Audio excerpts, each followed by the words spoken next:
They whisper to us from the past, these titans of the written word. We carry their echoes in our minds, snippets of plots, phantoms of characters, the weight of their legendary status.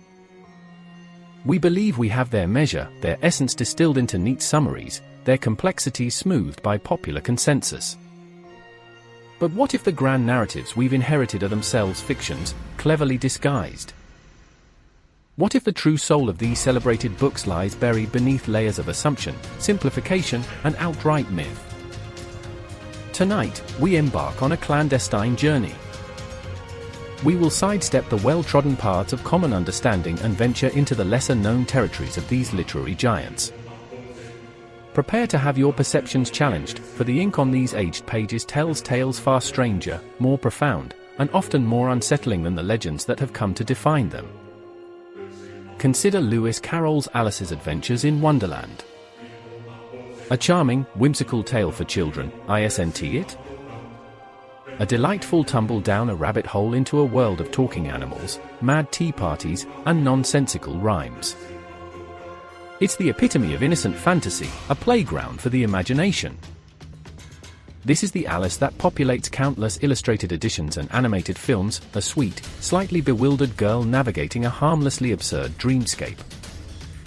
But pry open the original text, and look beyond the surface whimsy.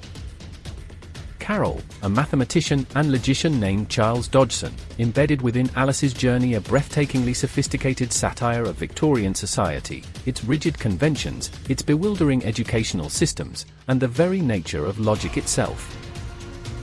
The nonsense is often a meticulously crafted parody of philosophical paradoxes, mathematical concepts, and the often illogical rules of the adult world as seen through a child's clear, undeceived eyes.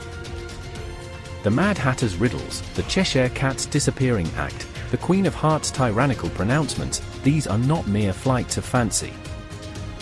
They are incisive, often bitingly witty commentaries. The myth of Alice as purely a children's frolic, devoid of deeper intellectual currents, robs it of its subversive genius, its intricate wordplay designed for a far more mature appreciation, and its timeless critique of arbitrary authority. It's less a gentle dream, more a surreal, intellectual carnival with surprisingly sharp teeth. Now, let us brave the vast, intimidating waters of Herman Melville's Moby Dick. The myth? An interminably long, excruciatingly detailed manual on 19th-century whaling, punctuated by the occasional outburst of a peg-legged captain obsessed with a white whale.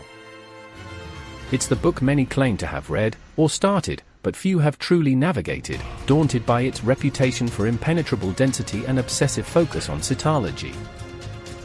But to dismiss Moby Dick as merely a book about whaling is like calling the night sky a lot of dots.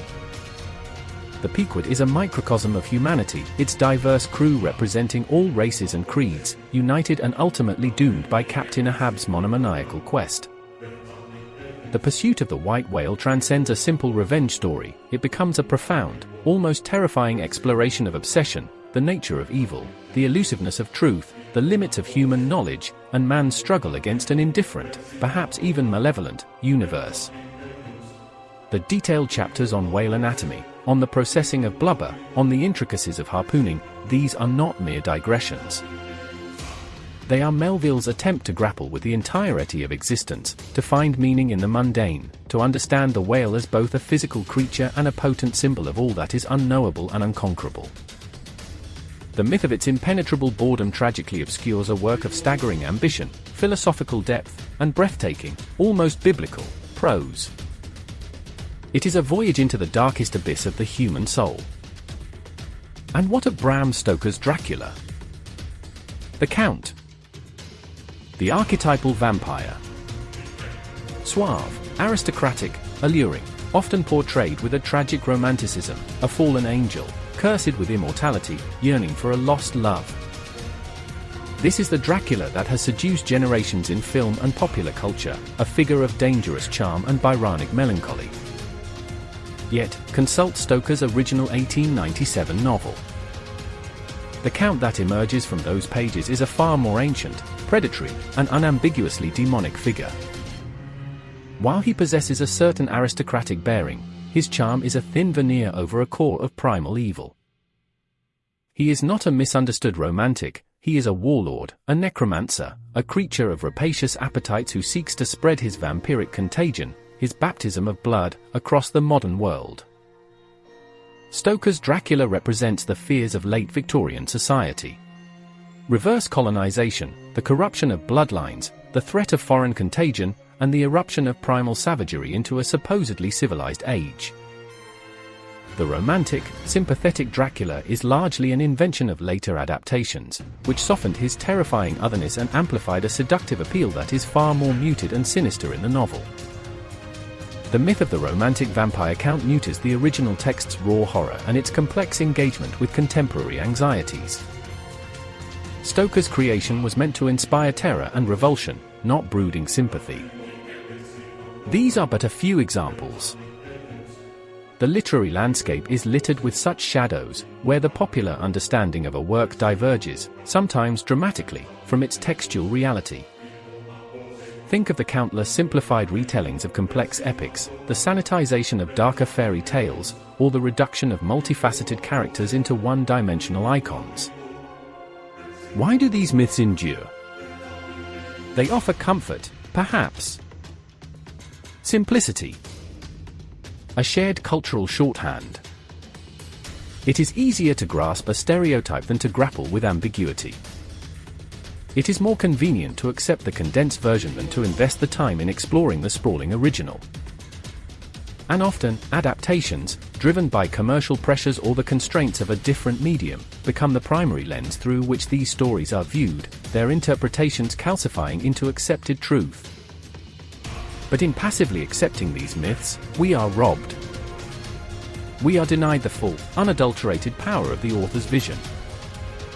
We miss the nuances, the challenging ideas, the moral complexities, and the sheer artistic brilliance that lie within the original weave of their words. We settle for an echo when we could have the symphony. The act of reading, in its purest form, is an act of discovery, of excavation. It is a dialogue directly with the author, across time and space, unmediated by the accumulated layers of subsequent interpretation.